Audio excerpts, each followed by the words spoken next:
ஸ்டாலின் முன்னிலையில் திமுகவில் இணைந்திருக்கிறார் அதிமுக முன்னாள் அமைச்சர் வைத்திலிங்கம். சட்டமன்ற உறுப்பினர் பதவியை ராஜினாமா செய்திருந்த நிலையில் முதல்வர் ஸ்டாலின் முன்னிலையில் அண்ணாரிவாளையத்தில் தன்னை திமுகவில் இணைத்துக் கொண்டிருக்கிறார். அண்மை செய்தியாக பார்த்து வருகிறோம். விவரங்களோடு இணைகிறார் செய்தியாளர் பாரிகார்த்திக். பாரிகார்த்திக், வணக்கம். விவரங்கள்.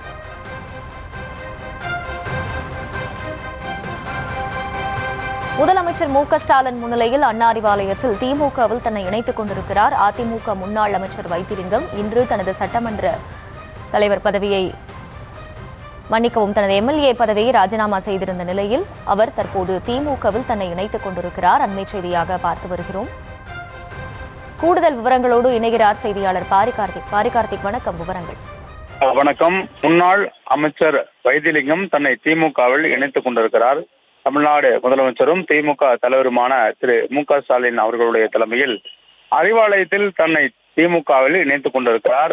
ஒரு நீண்ட நெடிய அதிமுகவுடைய பின்புலமும் நீண்ட நெடிய அதிமுக வரலாறு கொண்ட வைத்திலிங்கம் தற்போது தன்னை திமுகவில் இணைத்துக் கொண்டிருக்கிறார். எடப்பாடி பழனிசாமி அவர்களுடன் ஏற்பட்ட மோதல் போக்கும் காரணமாக அவர் ஓபிஎஸ் அணியில் செயல்பட்டு வந்தார். ஓபிஎஸ் அணியினுடைய முகமாக அவர் செயல்பட்டு வந்தார். ஓபிஎஸ்க்கு பிறகு ஓபிஎஸ் தொண்டர்கள் அறியக்கூடிய வகையில் இரண்டாவது கட்ட தலைவராக அவர் முதலிடத்தில் இருந்தார்.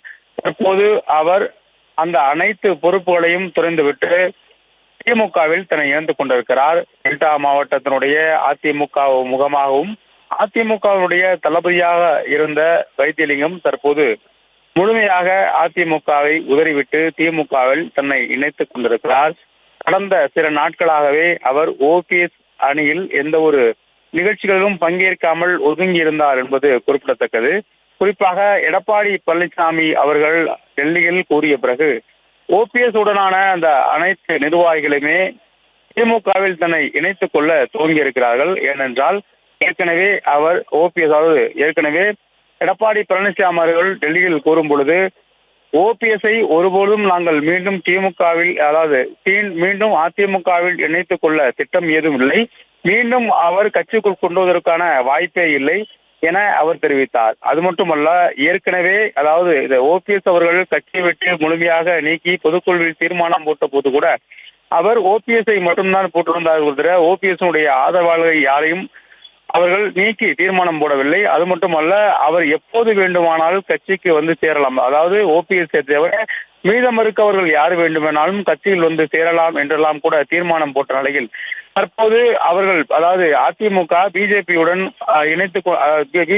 வருகின்ற தேர்தலை சந்திக்க கூட்டணி உடன்படிக்கை ஒப்பந்தம் கையெழுத்தான நிலையில் தங்களுக்கான வாய்ப்புகள் இல்லை என்று ஓபிஎஸ் அணி தற்போது உணர்ந்ததன் அடிப்படையிலும் மேலும் இனி அரசியல் எதிர்காலம் தங்களுக்கு என்னவாக இருக்கும் என்ற கேள்விகள் எழுப்பதன் அடிப்படையிலும் தற்போது இந்த முடிவை அவர்கள் எழுப்பியிருக்கிறார்கள். 2026 சட்டமன்ற தேர்தலுக்கு சில நாட்களே உள்ள நிலையில் தங்களுக்கான அரசியல் தேவையும் அரசியல் அதிகாரத்தையும் அவர்கள் புரிந்து கொள்ள வேண்டிய தேவை இருக்கிறது. அதன் அடிப்படையிலே இந்த முடிவை அவர் எடுத்திருக்கிறார்கள். மனோஜ் பாண்டியனை, முன்னாள் சட்டமன்ற உறுப்பினராக இருந்த மனோஜ் பாண்டியனை தொடர்ந்து 20க்கும் மேற்பட்ட மாவட்ட செயலராக பணியாற்றியவர்களும் அதே போல ஓபிஎஸ்க்கு முக்கியமாக ஓபிஎஸ் அணியில் முக்கியமாக இருந்து செயலாற்றியவர்களும் என தொடர்ச்சியாக அவர்கள் திமுக பக்கம் இணைந்து வரும் நிலையில் வைத்திலிங்கமும் தன்னை இணைத்துக் கொண்டிருக்கிறார். வைத்திலிங்கம் இணைப்பு என்பது ஏதோ மற்றவர்களை போல 10ஓடு 11ஆக பொதுவாக கருதிவிட முடியாது. ஏனென்றால் அதிமுகவில் முன்னணி தலைவர்களாக இலங்கியவர். அது மட்டுமல்ல, ஜெயலலிதா அவர்கள் வைத்திருக்கின்ற அந்த ஐவர் குழு அதிமுகவில் முக்கிய நிர்வாகிகளையும் முக்கிய முடிவுகளையும் எடுக்கக்கூடிய அந்த ஐவர் குழுவில் அவர் முக்கியமான ஆளாக, இன்னும் சொல்ல போனால் 2வது தலைவராக அவர் செயல்பட்டு வந்தார் என்பது குறிப்பிடத்தக்கது. அந்த ஐவர் குழுவில் தற்போது அதிமுகவினுடைய பொதுச் செயலாளர் எடப்பாடி பழனிசாமி அவர்கள் கூட இல்லை. அந்த அளவிற்கு ஒரு வலுவான முக்கியமாக முடிவுகளை எடுக்கக்கூடிய ஒரு ஐவர் குழுவாக அப்போது இருந்தது ஜெயலலிதா இருந்தவர்கள் காலத்தில். அப்போது அந்த குழுவில் 2ஆம் தலைவராக இருந்தவர் வைத்திலிங்கம்.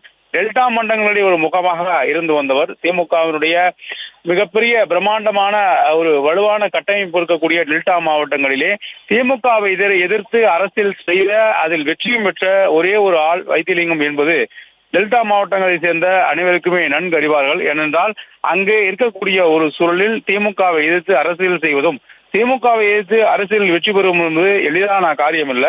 அதை சாத்தியப்படுத்தி காட்டியவர் தான் வைத்திலிங்கம். அதனால்தான் ஜெயலலிதா அவர்களுக்கு மிகுந்த பிடித்த ஒரு நபராக இருந்தார்.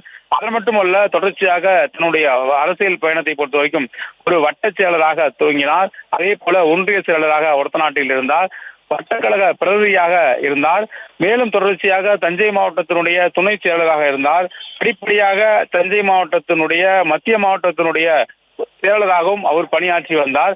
மேலும் அமைச்சர் உள்ளிட்ட பல்வேறு பொறுப்புகளில் படிப்படியாக அவர் அதிமுகவில் இருந்து வந்தார். இந்நிலையில்தான் தற்போது 2021 சட்டமன்ற தேர்தலில் ஒரத்தநாடு தொகுதியில் நின்று வெற்றி பெற்ற அவர் மீதம் இருக்கக்கூடிய 7 தொகுதியிலும் அதிமுக தோல்வியடைந்தாலும் தன்னுடைய அந்த ஒரே தொகுதியான ஒரத்தநாட்டில் வெற்றி பெற்று அதிமுக எந்த அளவுக்கு தனக்கு செல்வாக்கான இடம் என்பதை அவர் மீண்டும் உறுதிப்படுத்தினார். ஏனென்றால் கடந்த சட்டமன்ற தேர்தலின் போது அவர் தோல்வியடைந்தார் என்பது குறிப்பிடத்தக்கது. இந்நிலையில் தொடர்ச்சியாக அவருடைய அந்த அரசியல் பயணம் என்பதும் டெல்டா மாவட்டங்களை பொறுத்தவரைக்கூடிய தஞ்சை, திருவாரூர், நாகப்பட்டினம், மயிலாடுதுறை இந்த 4 மாவட்டங்களிலும் யார் வேட்பாளரை போட வேண்டும் என்று அதிமுக தலைமைக்கு பரிந்துரை கொடுப்பது உள்ளிட்ட அளவிற்கு அவருடைய செல்வாக்கு இருந்து வந்தது. அவர் சொல்கின்ற ஒரு வேட்பாளர் தான் அங்கு வேட்பாளராக நியமிக்க முடியும் என்ற அளவுக்கு தன்னுடைய செல்வாக்கை வலுவாக கட்டமைத்திருந்தார். அதன் மட்டுமல்ல, ஏற்கனவே அங்கு இருக்கக்கூடிய சசிகலா மற்றும் தினகரன் என இந்த இருவருக்கும் எதிராகவும் பல நேரங்களில் அரசியல் செய்திருக்கிறார் வைத்திலிங்கம் அவர்கள். டெல்டா மாவட்டங்களில் அதிமுக இவர்கள் தான் முக்கியமான ஆள் என்று சொல்லக்கூடிய அளவுக்கு சசிகலா மற்றும் தினகரன் இருந்த நிலையில் அவர்களுக்கு எதிராகவும் பல நேரங்களில் அவர் அரசியல் செய்திருக்கிறார். இந்நிலையில் தற்போதுதான் தினகரன் உள்ளிட்டவர்களோடு அவர் சேர்ந்து அரசியல் செய்கிறார் தவிர பல காலங்களில் அவர் சசிகலா மற்றும் தினகரனுக்கு எதிராகவே நின்று அரசியல் செய்து வெற்றி பெற்று ஜெயலலிதா அவர்களுடைய அன்பை பெற்றிருக்கிறார். எனவே தொடர்ச்சியாக டெல்டா மண்டலங்களின் முகமாக பார்க்கப்பட்ட வைத்திலிங்கம் தற்போது ஒரு நீண்ட நெடிய அதிமுக அரசியல் பயணத்தை முழுமையாக தவிர்த்துவிட்டு திமுகவில் தன்னை இணைத்துக் கொண்டிருக்கிறார். சமீப காலமாக அவர் உடல்நலை குறைவின் காரணமாக அரசியலில் ஓய்வு பெற்றிருந்தாலும் கூட தொடர்ச்சியாக அவர் அதிமுக மற்றும் ஓபிஎஸ் அணியுடன் பெரிய அளவுக்கு செயல்பாடு இல்லாமல் இருந்தார். இந்நிலையில் அவர் எப்போது வேண்டுமானாலும் திமுகவில் தன்னை இணைத்துக் கொள்வார். அதற்கான வாய்ப்பு அவருக்கு திமுகவில் இருக்கிறது. ஏற்கனவே திமுக சார்பிலும் அவருக்கு அழைப்பு விடப்பட்டு இருக்கிறது என்றெல்லாம் கூட கூறிய நிலையில் அதை உறுதிப்படுத்தும் விதமாக தொடர்ச்சியாக கடந்த ஒரு வார காலமாக அவர் திமுகவில் இணையப் போகிறார் என்ற ஒரு செய்தி வந்த நிலையில் தற்போது முதலமைச்சரை சந்தித்து அறிவாலயத்தில் தன்னை திமுகவில் இணைத்துக் கொண்டிருக்கிறார். இதன் மூலம் திமுக இன்றையிலிருந்து அவர் திமுகவாக டெல்டா மண்டலங்களில் பயணிப்பார் என்று எதிர்பார்க்கப்படுகிறது. மேலும் அரசியலில் யாரும் எதிர்பார்க்க முடியாத ஒரு சூழல் அதிமுகவினுடைய முக்கியமான முகமாக இருந்தவர், அதிமுகவினுடைய ஐவர் குழுவில் முக்கியமான தலைவராக இருந்தவர் தற்போது திமுகவில் தன்னை இணைத்துக் கொண்டிருக்கிறார். முதற்கட்டமாக முதலமைச்சரை சந்தித்து அவர் திமுகவில் அவர் இணைத்துக் கொண்டிருக்கிறார். இதன் மூலம் அவருக்கு ஒரு முக்கியமான பொறுப்பு கிடைக்கும் என்றும் எதிர்பார்க்கப்படுகிறது. ஏனென்றால் அவர் அதிமுகவில் இருந்த முக்கியமாக பொறுப்பு, அதே போல தொடர்ச்சியாக நீண்ட நெடிய அரசியல் மூத்த தலைவர் உள்ளிட்ட பல்வேறு பொறுப்புகளில் அவர் இருந்து வந்த நிலையில் திமுகவில் சேர்ந்த அவருக்கு இன்னும் சில நாட்களில் முக்கியமான பொறுப்பும் வழங்கப்பட இருப்பதாக தகவல்கிறது. கார்த்திக், இப்போ ஓபிஎஸ் விலகி சென்ற போது அவருடன் சேர்த்து மொத்தம் 4 எம்எல்ஏக்கள் இருந்தார்கள். இப்ப வரைக்கும் 2 பேர் திமுகவில் ஐக்கியமாகி இருக்கிறார்கள். தொடர்ச்சியாக அவருடைய ஆதரவாளர்கள் அவரை விட்டு விலகுவதன் பின்னணி என்ன? ஓபிஎஸ் அந்த அரசியல் முதல் கூட்டமாக அவருக்கு ஒரு பழி சொல்லி அவர் வெளியே போன பொழுது 4 பேர் அல்ல, கிட்டத்தட்ட 11 சட்டமன்ற உறுப்பினர்கள் என்று ஏறத்தாழ ஒரு 11 சட்டமன்ற உறுப்பினர்கள் அவருக்கு ஆதரவாக இருந்தார்கள் முன்கூட்டி. அதாவது அவர் முதற்கட்டமாக அவர் இந்த அதிமுக விட்டு, அதாவது அவரை முதலமைச்சராக ராஜினாமா செய்ய சொன்னார்கள். எனவே அதன் அடிப்படையிலே அவர் முதற்கட்டமாக ஜெயலலிதா அவர்களுடைய சமாதியில் போய் அமர்ந்து கொண்டு அங்கு தியானம் செய்கிறேன் என்றார். அப்போது அவருக்கு 11 எம்எல்ஏக்கள் அவருக்கு பின்னால் அணிவகுத்து நின்றார்கள். அது மட்டுமல்ல, அதில் ஒரு சில அமைச்சர்கள் கூட இருந்தார்கள். காலப்போக்கில் அவர் தொடர்ச்சியாக அவருடைய செயல்பாடு காரணமாகவும் மேலும் தங்களுடைய அரசியல் எதிர்காலத்திற்காக காரணமாகவும் படிப்படியாக நிறைய பேர் விலகி வந்த நிலையில் 4 பேர் மட்டும் மீதம் இருந்தார்கள். மனோஜ் பாண்டியன் இருந்தார், வைத்திலிங்கம் இருந்தார், உசிலம்பட்டி ஐயப்பன் இருந்தார் உள்ளிட்ட இந்த 4 பேர் மட்டும் தொடர்ச்சியாக அவரோடு இருந்த நிலையில் தற்போது அவர்களும் முழுமையாக அவர் விட்டு வெளியே வருவதற்கு முக்கியமான காரணம், இதனால் வரையில் அவர்கள் சட்டமன்ற உறுப்பினராக இருந்தார்கள். சட்டமன்றத்தை பொறுத்த வரைக்கும் அதிமுகவிலிருந்து விலகி இருந்தாலும் கூட, அதிமுகவில் இருந்து அவர்கள் கட்சியை விட்டு விலகி இருந்தாலும் கூட சட்டமன்ற உறுப்பினராக அவர்கள் இருந்து வந்த நிலையில் தற்போது ஓபிஎஸ் இருந்தால் மீண்டும் நாம் சட்டமன்ற உறுப்பினராவது ஒரு கேள்விக்குறியாக இருக்கும் என்று அவர்கள் எதிர்பார்க்கப்படுகிறது. ஏனென்றால் அவர்கள் தற்போது இருக்கிற சூழலில் அவர்கள் ஓபிஎஸ் உடன் அவர்கள் நின்று சுயேட்சகர் என்றால் கூட அவர்கள் டெபாசிட் வாங்குவார்களா என்பது கூட தெரியாது. ஏனென்றால் ஓபிஎஸ் கடந்த 2024 நாடாளுமன்ற தேர்தலின் போது கூட அவர் தனியாக நின்று ராமநாதபுரம் நாடாளுமன்ற தொகுதியில் தனியாக நின்று அவர் 2ஆம் இடத்தில் பெற்றாலும் கூட ஒரு தோல்வியை சந்தித்தார். அதன் மட்டுமல்ல, தற்போது இருக்கக்கூடிய சூழலில் ஓபிஎஸ்ஏ சட்டமன்ற உறுப்பினர் ஆவாரா என்பது குறித்த ஒரு பல்வேறு கேள்விகளும் இருக்கிறது. இந்நிலையில் ஓபிஎஸ்ஐ நம்பி அவர்கள் மீண்டும், அதாவது 4 பேரும் மீண்டும் அவர்கள் களத்தில் நின்று தேர்தலை சந்தித்தால் நிச்சயமாக சட்டமன்ற உறுப்பினராக ஆகுவதற்கான வாய்ப்பு துளியும் இல்லை என்பது அவர்களுக்கு நன்றாக தெரியும். அதன் காரணமாகத்தான் அவர்கள் வெளியே வந்திருக்கிறார்கள். அதன் மட்டுமல்ல, இவ்வளவு நாளாக பாஜக தங்களுக்கு ஏதேனும் ஒரு வகையில் உதவி செய்து அதிமுகவில் தங்களை மீண்டும் இணைத்துக் கொள்வதற்கு ஒரு வாய்ப்பை ஏற்படுத்தி அவர்கள் கொடுப்பார்கள் என்று பெரிதும் எதிர்பார்த்தார்கள்.